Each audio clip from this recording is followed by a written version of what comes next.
E aí, pessoal, tudo bem com vocês? Eu sou o Tenente Jesus, professor de Biologia do Colégio Militar de Belém, e hoje eu venho trazer um assunto muito interessante e bastante discutido nas provas de vestibular, a herança sexual.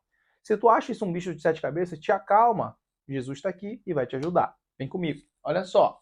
A diferença entre os cromossomos sexuais, tá? A gente tem uma diferença entre o cromossomo X e o cromossomo Y. Vale ressaltar que cromossomos sexuais também pode aparecer no vestibular para você, criatura, como alossomos. Lembre-se, nós temos 22 pares de autossomos e um par de cromossomo sexual, ou um par de alossomo. Fechou? Grave isso. Esses cromossomos aqui, o X e o Y, eles são diferentes. Você pode ver que o cromossomo X ele é maior que o Y. E aí eu te pergunto, será que esses cromossomos eles são homólogos? Bom, parcialmente eles são homólogos. Eles têm uma parte que são homólogos. Por exemplo, essa região aqui no meu desenho é uma região homóloga. Ou seja, lembra-se lá da primeira lei de Mendel. Se tiver uma característica lá, um exemplo qualquer aqui, um azão e o outro aqui azinho, é o heterozigoto. Fechou? Mas na parte não homóloga, se essa característica se manifestar no X, ela vai aparecer no homem. Tá? É diferente na mulher, porque é 2x e ele é inteiro homólogo. A gente está falando do XY, tá? Que é uma parte não homóloga. Então, se for no XX, é homólogo por completo. Então, essa regra aí ela não vai valer. Então, ela vai ter que ter ali a presença de dominância e recessividade, tá bom? Nesse caso aqui, não. XY, na parte não homóloga, o que tiver no X vai se manifestar no Y, porque ele não tem ali nada que combata essa informação, tá bom? E também nós temos condições presentes no Y também que vão se manifestar obrigatoriamente, que está restrita ao cromossomo Y. Fechou? Te acalma que senão um bicho de sete cabeças eu vou te mostrar melhor isso daqui na prática. Vamos lá, pessoal. Olha só. Primeira coisa que você vai fazer, aperta um pause, grava isso no teu caderno aqui, se for possível, tá? Anota aí na tua folhinha. E é muito importante que você tenha a seguinte mentalidade sobre isso. Quando você vê na sua prova de vestibular um comando de questão retratando herança ligada ao sexo, ela não vai estar retratando aqui que é no X, mas obrigatoriamente você já vai saber que quando está ligado ao sexo, está se referindo ao cromossomo X, ou seja, esse gene está presente lá no cromossomo X, fechou? Quando tiver restrita ao sexo, esse gene está presente aonde? No cromossomo Y, fechou? Bem, aqui eu já vou te explicar sobre a herança influenciada pelo sexo. Não te agonia, tá bom? Criatura, presta bem atenção nisso aqui, é muito importante. O daltonismo, por exemplo, é um fator genético, tá?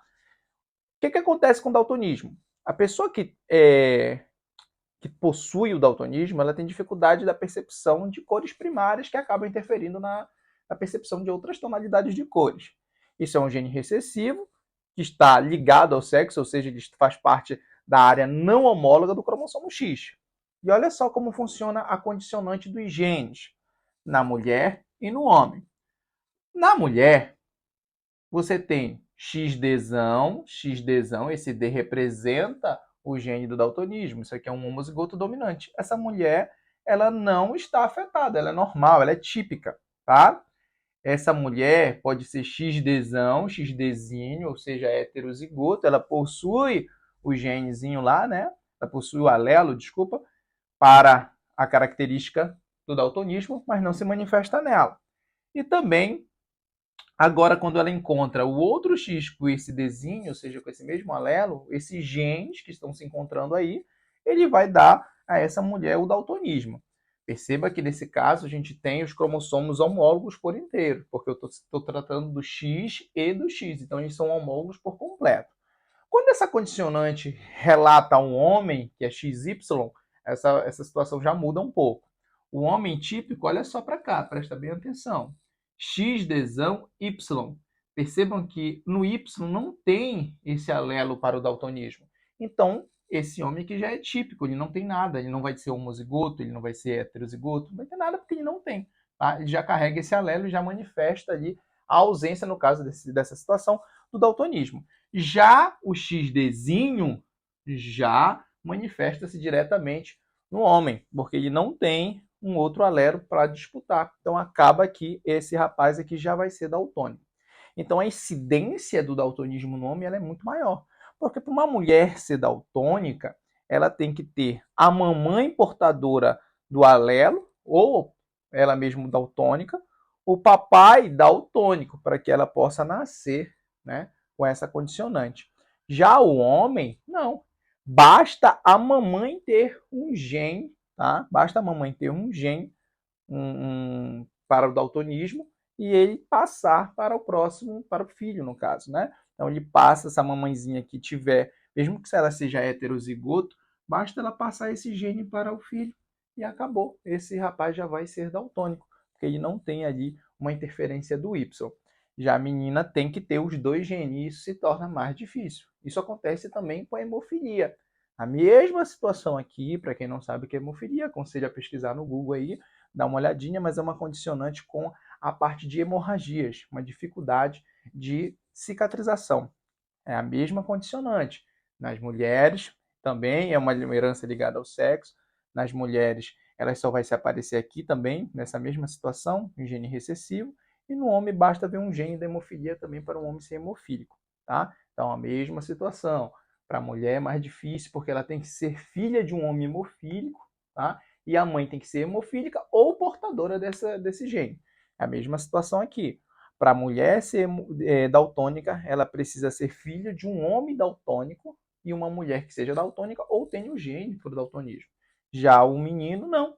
Basta, ele não precisa ter pai daltônico, não precisa ter a mãe daltônica. Basta que a mãe mande um desses genes que seria a característica do daltonismo. Se ela mandar esse desenho aqui, pá, praticamente, de fato, esse rapaz já vai ser daltônico. Fechou? Tranquilo? Então vamos lá.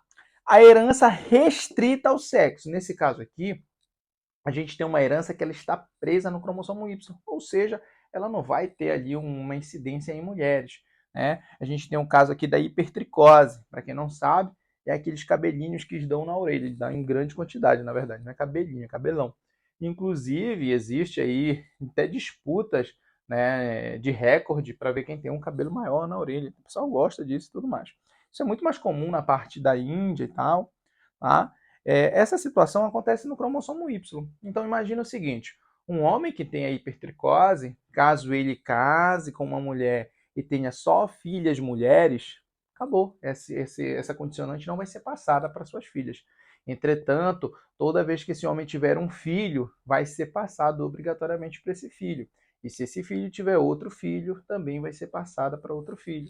E se esse filho tiver outro filho, assim sucessivamente. Professor, isso não acaba? Acaba. Basta um homem ter filhas, né? Então, se ele tivesse duas meninas, acabou ali, não passaria mais para outras gerações. As filhas deles não passariam essa descendência para os filhos homens, por exemplo, porque é um gene que está presente ali exclusivamente no cromossomo Y. Fechou? Tranquilo, pessoal? E por último, aqui nós temos a herança influenciada pelo sexo. Essa aqui requer um pouquinho mais de atenção, porque ela não é uma herança propriamente dita sexual, ou seja, ela não está presa no cromossomo sexual, ela não está no X e no Y, ela é uma herança no autossomo, que é o caso da calvície, tá? Essa calvície ela está presa lá nos autossomos, só que ela tem comportamentos diferentes em homens e mulheres. Está aqui o símbolo de diferente. Homens se manifestam de uma forma e mulheres de outra forma, tá bom? Então, olha só, por exemplo, o homem, para o homem ser calvo, né, a calvície é uma condição dominante para o homem, ele é cesão, então ele já vai ser, né, calvo. Em heterozigose, o homem também é calvo, tá? E no gene recessivo, o homem é típico, ou seja, ele não tem a calvície, ele é o normal, que agora nós estamos falando do típico. Já a mulher tem um comportamento diferente. Cesão, ela é calva também. Mas cesão, ela não é calva. Tá? Ela é típica. E cezinho, ela também é típica. Ela não vai apresentar calvície. Calvície é aquela ausência de cabelo, principalmente nessa área da cabeça, onde a cabeça fica praticamente toda lisinha. Na mulher é muito difícil acontecer essa área de ficar toda limpinha, porque isso tem uma ligação muito íntima com a condicionante de quê? Dos hormônios. Essa situação ela está ligada diretamente à testosterona, por isso há uma manifestação diferente. Então, um homem que nasceu cesão ou cesão-cesinho, quando ele está ali na adolescência, que o desenvolvimento da voz, o ganho da massa muscular, aparecimento de pelos, né, nos braços, na barba, vai fazer com que esse homem esteja indo de fato para a fase adulta, Se ele te for acometido pelo cesão e pelo cesão cesíneo, ele faz com que isso se manifeste muito mais rápido. Então, essa pessoa ali, com 18, 19 anos, já apresenta ali a carequinha na cabeça. Como ele é uma condicionante que tem uma influência diretamente ligada pela testosterona, na mulher isso não acontece nessa fase.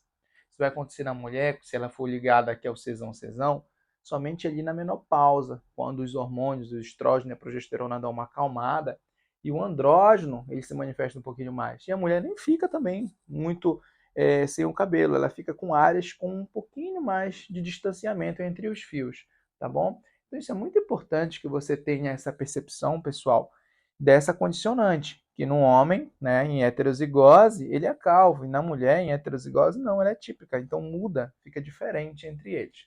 Fechou? Não é algo de outro mundo, é uma coisa até tranquila, que dá para você estudar e tirar de letra. Bom, essa foi a nossa aula sobre a herança sexual. Se você quiser que eu fale sobre outras heranças sexuais, escreve aqui nos comentários que eu preparo uma outra aula para vocês falando de outras heranças sexuais. Por hoje é só.